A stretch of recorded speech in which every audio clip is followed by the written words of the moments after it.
So last time हमने 1947 के भद्रवा और पुंछ की कुछ ऐसी स्टोरीज सुनी जो इससे पहले हमने नहीं सुनी थी with our very special guest mister Vikas Manhas, the soldiers storyteller. Well, hello, hi and welcome. Juhi Mohan है मेरा नाम। हिस्टोरिक टेल्स आपको सुनाना है मेरा काम। सो लेट्स बिगिन हिस्ट्री महकमा with Juhi, know your roots, with my co host and historian doctor Mrinalini Atre ji.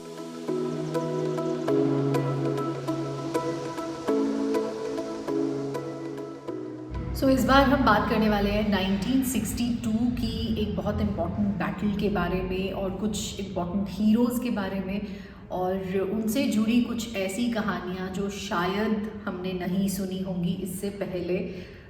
And the way mister Manhas narrates these stories actually मतलब हम लोग उस जगह पर ट्रांसपोर्ट हो गए थे। ऐसा लग रहा था कि सामने सब नज़र आ रहा है। सो let's hear him out with the 1962 battle stories. I think जो चीज़ें आपने बताई हैं वैसे तो मतलब एक ब्रॉड तो हमको चीज़ें पता रहती हैं, बट वो अंदर अंदर की कहानियाँ what all people have gone through, I think that is something जो शायद आज हम पहली बार ही सुन रहे हैं। जैसे आपने खुद ही कहा कि आपने नहीं सुना होगा, and that was very right, और सुना जा भी नहीं रहा था। आई एम श्योर ऐसी बहुत सारी स्टोरीज हमारी और वॉर्स के टाइम की भी रही हैं, like 62 war, 65, 71, if you can share something from that. चलो मैं 1962 की थोड़ी सी बात करने की कोशिश करता हूँ। दो कि मैं कहने से पहले खुद ही कहूँगा कि मेरा इतना ज़्यादा उस पर होल्ड नहीं है, but whatever I have picked from here and there and which I think कि हमें बात करनी चाहिए। 1962 की लड़ाई जो चाइना के साथ हुई, अगर मैं कहूँ तो द वर्स्ट एवर लड़ाई जो इंडिया ने सफ़र की, और हम टू बी ऑनेस्ट बड़ी बुरी तरह हम उसमें हारे। और उसमें भी मैं एक लाइन कहता हूँ, it was the India who lost that battle, not the Indian. जो मेरा एक अब आप कहेंगे कि मैसेज में कह रहा हूँ कि आई थिंक वो बहुत पॉलिटिकल हो जाएगा। नहीं, पर मैं पॉलिटिकल की बात नहीं करूँगा। मैं फिर कहूँगा अपनी इस लाइन को, India as a nation lost that battle, जिस नेशन का मैं भी हिस्सा हूँ, तब मैं पैदा नहीं हुआ था, but still I belong to that nation. But जो इंडियन आर्मी थी वो actually fought on ground, I feel they have not lost the war. Haqeeqat movie was Yes, right. 71 की, नहीं 62 की थी ना। तो इसमें बड़ी सारी बैटल्स हुई हैं, पर जो एक बैटल जिसका जिक्र बड़ा ज़्यादा होता है और इसी साल उसके ऊपर एक मूवी भी आई है, हकीकत, जैसे अभी आपने बात की, वो भी it was also based on the same war, जिसका वो गाना कर चले हम फिदा, अगर मैं कहूँ तो वन ऑफ द मोस्ट संग song when it comes for the patriotism. और इस साल फरहान अख्तर की मूवी आई है which will be released as per my information on 18th November। अब 18 नवंबर क्यों? 18 नवंबर 1962 को ये रिजांगला चशूल लद्दाख में एक बहुत बड़ी लड़ाई हुई है। तो वहाँ पे 13 कुमाऊं जो इंडियन आर्मी की पलटन थी, उनकी चार्ली कंपनी थी वहाँ पे रिजांगला में, मेरे ख्याल से 16-17 हज़ार फुट की ऊंचाई पे, और छोटी सी वो पोस्ट थी इनकी। 18 नवंबर को सुबह लगभग 5:30 बजे पहला हमला होता है उस पोस्ट पे, और उस पोस्ट पे जो पोस्ट कमांडर थे मेजर शैतान सिंह, और उनके साथ टोटल मिला के ये 120 के आसपास के लोग थे जो इनकी टोटल वहाँ पे स्ट्रेंथ थी। इनके पास कोई आईटी का सपोर्ट नहीं था, इनके पास गर्म कपड़े भी नहीं थे, इनके पास प्रॉपर इक्विपमेंट भी नहीं था, और बस थे वहाँ। और जब ये वहाँ पे बैठे हैं सुबह, अगर आप आज भी जाएं, अभी भी जाएं, तो वहाँ टेम्परेचर माइनस में होगा, -20, -30, -40। और ये सारे लड़के अहीर कंपनी हरियाणा की, रिवाड़ी की मोस्टली ये लड़के थे। मेजर शैतान सिंह वो जोधपुर से थे। अब ये वहाँ पर है, सुबह 5:30 बजे पहला हमला हुआ है, वेव समझो सामने से आई है, कुछ 400-500 लोगों की, ये कितने 120, इन्होंने उसको सक्सेसफुली डिफेंड किया है। फिर शायद ये साइड से एक वेव आई है। वेव मीन्स 300-400 चाइनीज, वो जैसे आपने मूवी में देखा होगा, वो दौड़ रहे हैं आपकी तरफ, धावा कर रहे हैं। फिर 200-300 ये साइड से आए हैं। समझो 3 साइड से इनके ऊपर 7-8 बार हमला हुआ है। हर वेव में, हर लड़ाई में लोग कम होते जा रहे हैं। पहले में 10 मारेंगे होंगे, अगले में 10 मारेंगे होंगे, ये मारेंगे होंगे। गोलियां भी कितनी होंगी, इतना ज़्यादा तो हथियार भी नहीं था। तब कहा जाता है कि 8-10 जवान के बाद एक लाइट मशीन गन होती थी। और चाइनीज तो आप सबको मार भी देते हो, फिर एक वेव आती है, फिर एक वेव आती है। इनके पास कोई रीएनफोर्समेंट भी नहीं है, इनके पास कोई आर्टिक का सपोर्ट भी नहीं है। एयरफोर्स हमने यूज ही नहीं की थी, जो आज तक एक चर्चा का विषय है कि हमने एयरफोर्स यूज क्यों नहीं की। चलो हम उस पर नहीं जाएंगे। मेजर शैतान सिंह और उसके ये 120 बहादुर, और यही फिल्म का नाम है। वो 2000 थे और हम 120 बहादुर, जो फरहान अख्तर की मूवी साल आई है, उसका ये फिल्म का नाम ही यही है, 120 बहादुर। और वो मेजर शैतान सिंह का रोल शायद फरहान अख्तर खुद से ही कर रहे हैं। लड़ाई हो रही है, हो रही है, हो रही है, हो रही है। एक टाइम ऐसा आता है कि मेजर शैतान सिंह को भी गोलियां लगती हैं, और ऐसा जो उनका कोई तो बॉडी पार्ट यहाँ का बिल्कुल बाहर आ जाता है। तो उनका जो रेडियो ऑपरेटर था रामचंद्र, वो उसको, ये उनके वर्ड्स हैं कि मैंने उनकी शर्ट का बटन खोला, उनके उस बॉडी पार्ट को अंदर डाला, ऊपर से बटन बंद किया। मेजर शैतान सिंह ने कहा कि मुझे घसीट के इस पत्थर के साथ रखो, एक LMG मुझे पकड़ाओ, और तुम वापस जाके नीचे बेस पे बताओ कि यहाँ पर क्या हुआ क्या। और तब तक शायद 100 लड़के खत्म हो चुके थे। कितने? 120 में से। पर ये पीछे नहीं हटे हैं, कुछ नहीं हुआ है। अब जब ये वापस आ रहे हैं रामचंद्र साहब, तो 1-2 और जो सोल्जर्स थे, जो भी बचे थे, तो उन्हें भी कहा गया कि आप भी इनके साथ चलो। तो एक लड़का, जब वहाँ मैं उनका नाम अभी नहीं याद कर पा रहा हूँ, अगली बार अगर मैं कभी आया तो उनका नाम भी बताऊंगा। वो जब वापस आ रहा है वहाँ से, उसी के गांव का एक और लड़का था वहाँ पे, जो चल नहीं पा रहा, उसकी दोनों टांगों में गोलियां लगी हैं। वो कह रहा है यार मुझे भी किसी के ले चलो, मैं खड़ा नहीं हो पा रहा हूँ। अब ये जब उसके पास जाता है, जब उसको पकड़ने की कोशिश करता है, ये रियलाइज करता है कि इसकी बाजू में गोली लगी है, ये उसको पकड़ ही नहीं पाएगा। आप समझ रहे हो? वो चल नहीं सकता, ये उसको घसीट नहीं सकता। तो वो फिर इसको कहता है तुम ऐसा करो, तुम चले जाओ, नहीं तो मेरे कारण तुम यहाँ पे मारे जाओगे। अगली वेव आई तो हम कुछ भी नहीं बचेंगे। और इसी लड़ाई में 2 सगे भाई थे। जनरली फौज में एक यूनिट में पिता और पुत्र होते हैं, पर 2 सगे भाई नहीं होते, जो मैंने भी सुना है। पर इस लड़ाई में इन 120 में 2 सगे भाई थे। उसमें से जो एक भाई था सिंह राम, अगर मैं उसका नाम गलत ना बोल रहा हूँ, वो रेसलर थे। He was a wrestler. उस टाइम पे वो शायद रेसलिंग कॉम्पिटिशन्स में भी पार्टिसिपेट करता था। He has well built, Haryana के भिवाड़ी के थे, टमाडा गाँव के।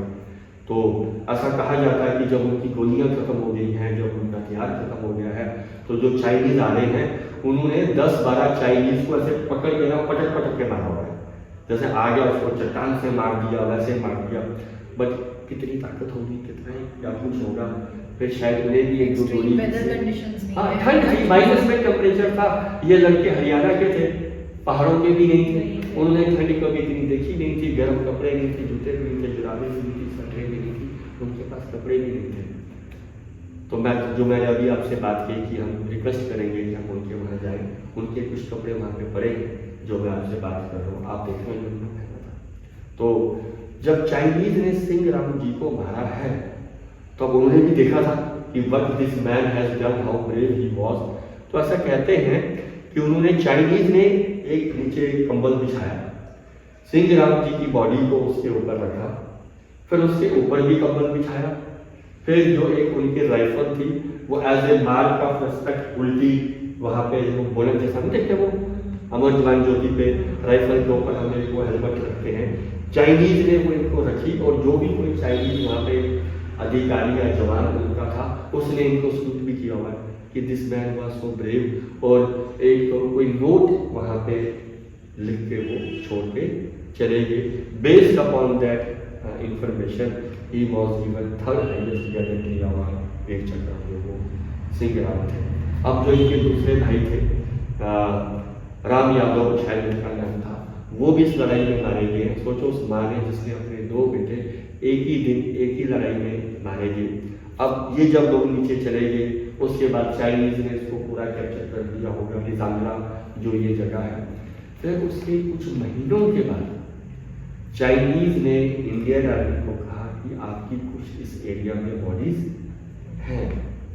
फिर इंडियन आर्मी, तब शायद ब्रिगेडियर टी.के. रैना थे, वो कुछ एक उन्होंने अच्छी बात की, कुछ फोटोग्राफर्स को भी वो साथ लेके वहाँ पे गए।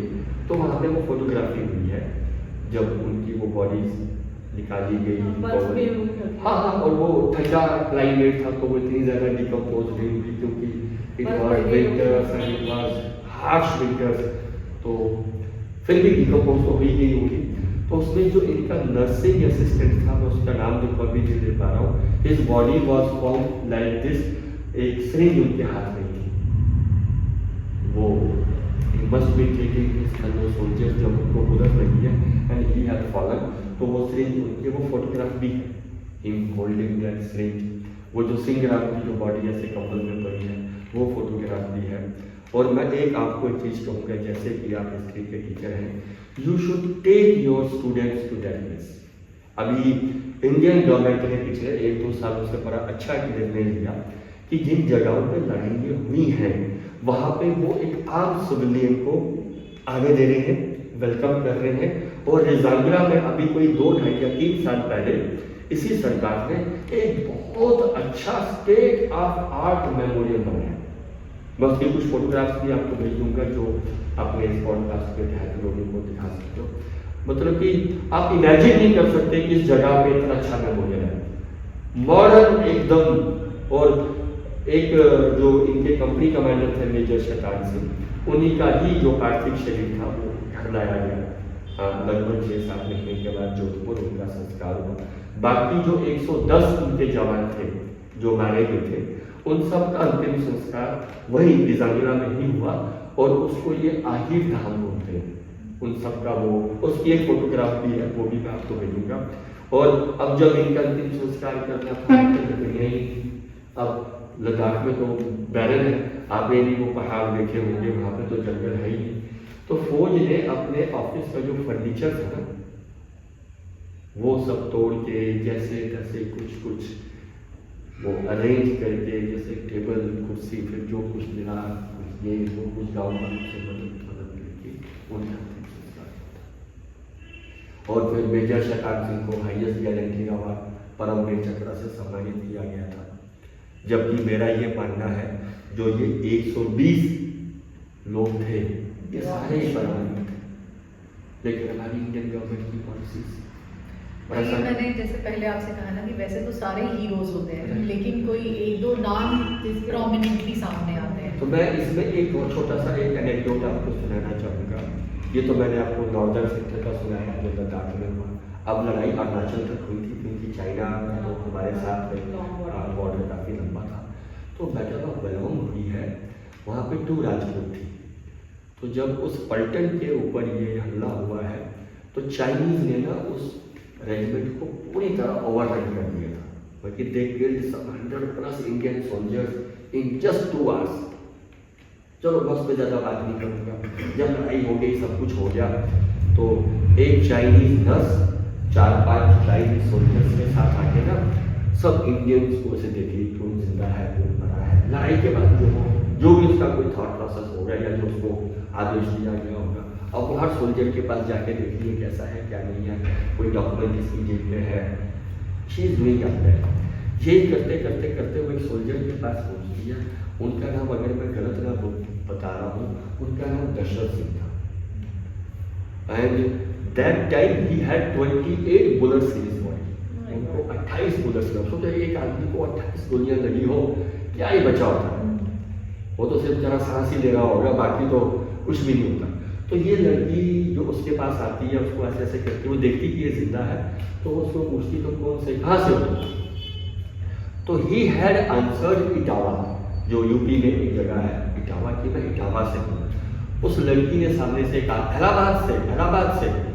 तो अब इसने हाँ कहा होगा ना, मैंने वही कहा 28 गोलियों के बाद एक आदमी ने क्या हाँ बोलना है क्या ना बोलना, तो उस लड़की को लगा कि ये शायद इलाहाबाद बोल रहा है, वट एवर इट वाज। तो जो उसके साथ 3-4 लड़के थे वो उन्हें बोलती है इसको खाओ और इसको ले आओ। हम उसको उठाते हैं और इसको ले जाते हैं टेंट में, जो कोई चाइनीज वहाँ पे पोस्ट होती है, तो चाइनीज में इनका इलाज करते हैं, उनकी फर्स्ट एड वगैरह वो सब कुछ करते हैं। तो उसके कुछ दिनों के बाद नव दशरथ सिंह थोड़ी सी जैसे रिगेन करते हैं अपने आप को, थोड़ी सी अपनी होश में आते हैं। एंड तो वो लड़की फिर उनको देखने आती है, यार कैसे हो, ये बड़े परेशान होते हैं, यार मुझे बचा के लाए और किसी को तो उठाया है।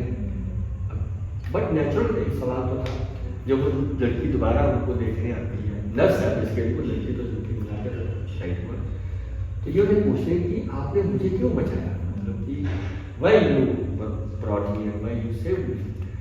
तो शी सेड कि क्योंकि तुम इलाहाबाद के थे और वो हिंदी में बात कर रही है। तो ये कहते हैं कि तुम हिंदी कैसे जानती हो और इलाहाबाद के साथ तुम्हारा क्या कनेक्शन है? तो वो लड़की ऐसे बोलती है, मैंने अपना नर्सिंग कोर्स इलाहाबाद से किया था। फरवरी 1962 की लड़ाई है, दिस मीन्स वो 1955, 56, 57 उस एरा में वो इलाहाबाद आई होगी।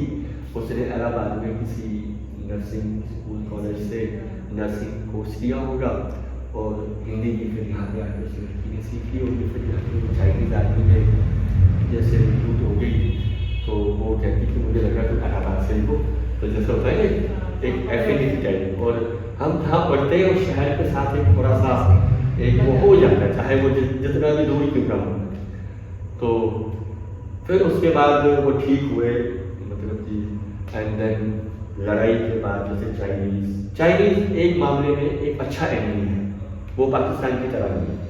तो उन्होंने उसके बाद लड़ाई के बाद जितने भी हमारे सोल्जर्स उन्होंने कैप्चर किए थे उनके पास थे, उन्होंने उन सबको प्रॉपर एक जो भी एक रूल्स एंड रेगुलेशन के तहत उन सबको वापस दे दिया। पाकिस्तान वाले अपनों को नहीं, राइट, तो दूसरों को क्या तो करें? फिर उन्होंने ये हमारे वापस भेज दिए हैं। देन ही 2-3 साल पहले उनकी डेथ हुई एट द एज ऑफ 92। तो ये भी एक किस्मत की बात है। और इस पर मुझे एक छोटी सी कहानी मुझे याद आती है, जो सच है कि झूठ है मैं फिर नहीं ये बता। जब ये हिरोशिमा नागासाकी पे जब ये अमेरिकन ने वो एटॉमिक बॉम्ब्स ड्रॉप किए थे, जो मेरी पोजीशन थी वो ये था कि उनका टारगेट हिरोशिमा नागासाकी नहीं था, द टारगेट वाज टोक्यो। बड़े शहर नहीं करेंगे ना, तो जो वो फाइटर पायलट्स अमेरिकन जाते हैं तो टोक्यो पे जब बादल थे या कुछ थे, और तब आज की तरह टेक्नोलॉजी GPS या गूगल मैपिंग या शायद दे रहा होगा, तो वो शायद उस चीज़ को लोकेट नहीं कर पाते। तो अब वो वहाँ से निकल जाता, फाइटर्स तो बड़ी तेज चलते हैं। अब जब वो रेडियो सेट पे नीचे कम्युनिकेट कर रहे हैं तो क्या है, टोक्यो तो लोकेट ही नहीं हो पाया, क्या करें क्या ना करें। तो समवन से ठीक है वापस आ जाओ, दोबारा प्लान करते हैं, हम तो फेंकेंगे तो टोक्यो पे ही। लेकिन पहली बार ऐसा हुआ था दुनिया में कि आप एक एटॉमिक बॉम्ब लेके टेक ऑफ किए थे, कहीं लैंडिंग में ना कुछ हो जाए, रिस्क तो है ही ना। तो उन्होंने कहा उसको बॉम्ब को वापस मत लेते आओ, अगर टोक्यो नहीं मिलता उसको समुद्र में फेंक दो और वापस मत आना। तो वहीं पे शायद कोई और भी जनरल बैठा होगा, वो कहता समुद्र में फेंक के वेस्ट क्यों करना है, कहीं और ट्राई कर लो। तो उसके बाद कोई तो एक शहर आया है, अब कहा गया कि इस पे फेंक दो, तो वो फाइटर पायलट ने रिफ्यूज किया कि मैं यहाँ नहीं फेंकूंगा। जब उससे पूछा यहाँ क्यों नहीं फेंका, देन ही सेड कि मैं शादी के बाद में हनीमून पे यही आया था, तो I don't want to drop this bomb. कौन सा शहर था? वही तो है ये। अच्छा। तो फिर उसके बाद उनको ये हिरोशिमा नागासाकी कुछ तो रास्ते में दिखे हैं जहाँ पे उन्होंने वो ड्रॉप किए हैं। फिर वो जो सब कहानी तो है कि उन्होंने basically target was Tokyo, yes बड़ा ही होगा ना। कैपिटल। यस, अब अगर हम किसी मुल्क पे हमला करेंगे तो हम छोटे गांव कस्बे पे थोड़ी करेंगे, we will try to hit the major Capital or the जहाँ पे उनका जो उस कंट्री को शेक भी कर दे। तो सेम ये कहानी यहाँ की थी, वो लड़की इलाहाबाद आई थी, ये वो सब कुछ था जिसे आप खैर प्रयागराज कहते हैं।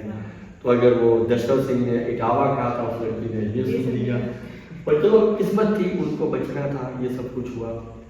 तो ऐसे 1962 की ये बड़ी सारी कहानियां हैं। जैसे अभी मैम आपने बात की कि पाकिस्तान वाले अपने ही लेके नहीं जाते, इसमें मैं एक छोटा सा एनेक्डोट कहूँगा आपके लिए। So we still have some more stories जो हम कंटिन्यू करेंगे in our next episode. So I hope आपको ये पसंद आया होगा, और जो स्टोरीज़ विकास जी ने बताई हैं समवेयर उन्होंने हमें एक सेंस ऑफ प्राइड इंस्टिल किया होगा, एक sense of honour for the soldiers, respect for the soldiers हमारे अंदर और ज़्यादा स्ट्रॉन्ग हुआ होगा। So if yes, then you can write Jai Hind in the comments, and apart from that, अगर आपको हिस्ट्री महकमा विचुई का ये एपिसोड अच्छा लगा है तो ज़रूर इसे लाइक कीजिए, शेयर कीजिए with your family, with your friends, and do consider subscribing to the channel if you like the content, and for more keep watching this space and keep knowing your roots.